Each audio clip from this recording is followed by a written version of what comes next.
cet esprit, comment je dois m'habiller maintenant? Comment je dois marcher maintenant? Comment je dois manger maintenant? Comment je dois faire maintenant? Qu'est-ce que je dois regarder maintenant? Qu'est-ce qui m'est permis de regarder à la télé? Qu'est-ce qui ne m'est pas permis de regarder? Et l'Esprit de Dieu va faire la sélection. Il y a tellement de chaînes de télévision. L'Esprit de Dieu va dire, ah, cette chaîne de télévision-là, il ne faut plus regarder ça encore. Cette émission-là, il ne faut plus regarder ça encore. Ça, là, il ne faut plus regarder ça encore. Vous voyez, les gens viennent ils viennent en Jésus avec leur ancienne vie, leur dossier d'avant. Non. Quand tu viens à Jésus, Jésus te donne un nouveau dossier. Ton ancien dossier l'a effacé. Tout ce que tu dois faire maintenant, c'est de vivre une vie nouvelle. C'est pourquoi on appelle nouvelle naissance. Pourquoi on parle de nouvelle naissance? Parce que ton ancienne naissance là, tu n'es pas bien né autrefois. Tu es mal né en quelque sorte. Donc cette nouvelle naissance là, c'est ça la vraie vie. C'est ça la nouvelle naissance. Tu nais de nouveau. On parle de nouvelle naissance, naître de nouveau. Et tu nais.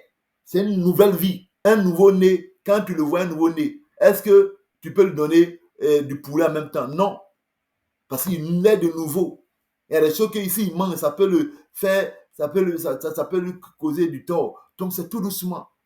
Et on apprend cette nouvelle vie-là. Mais il y a des nouveaux-nés qui naissent comme les nouveaux chrétiens. Ils naissent de nouveau, mais ils savent déjà tout de leur ancienne vie parce qu'ils ne sont pas nés en fait. Ils ne sont pas nés en fait.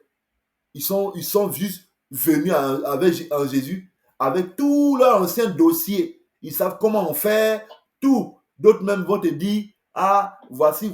Ils vont tout te dire, toutes sortes de choses qu'ils faisaient et puis ils continuent de les faire aujourd'hui en Christ. Pour dire que c'est pas parce que je me rappelle que d'autres disent que c'est pas parce que tu es en Jésus que tu ne dois pas te protéger. Il y a une personne qui m'a dit que, c'est pas parce que tu es en Jésus que tu ne dois pas te protéger. Et il voulait m'envoyer chez des marabouts pour aller me laver avec des trucs de protection.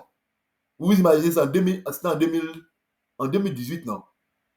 C'est en 2018, j'étais allé quelque part et il y a une dame qui m'a dit, je vais t'envoyer quelque part là, ils vont te laver, ça va te protéger.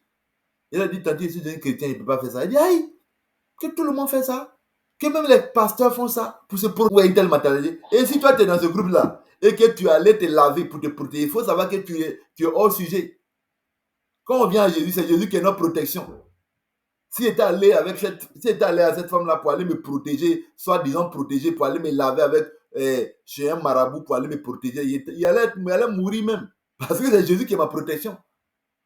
Elle m'a dit, ah non, le monde est trop méchant. Si tu ne veux pas te protéger là, les gens vont te faire du mal. Il a dit, Jésus est ma protection.